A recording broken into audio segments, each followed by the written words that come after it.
اللہ تعالی قرآن مجید میں ارشاد فرماتا ہے، اگر تم ان کبیرہ گناہوں سے بچو گے جن سے تمہیں منع کیا گیا ہے تو ہم تم سے تمہاری دوسری برائیاں منسوخ کر دیں گے اور تمہیں جنت میں باوقار داخل کریں گے۔ قرآن 4:31۔ چند بڑے گناہوں سے ہمیں بچنا چاہیے: شرک،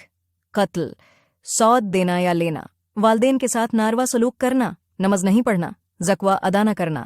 کالے جادو کی مشق کرنا، زنا کرنا، غرور اور تکبر، جوا، میدان جنگ سے بھاگنا، ڈکیتی، رمضان کے مہینے میں روزہ نہ رکھنا بغیر صحیح وجہ، رمضان کا روزہ توڑنا، بے گناہ عورتوں پر بہتان لگانا، جھوٹی قسم اٹھانا، حلف توڑنا، ناانصافی کا ارتکاب کرنا، دوسروں کو نقصان پہنچانا، سور کا گوشت کھانا اور دوسری چیزیں جو اسلام میں حرام ہیں، رشوت،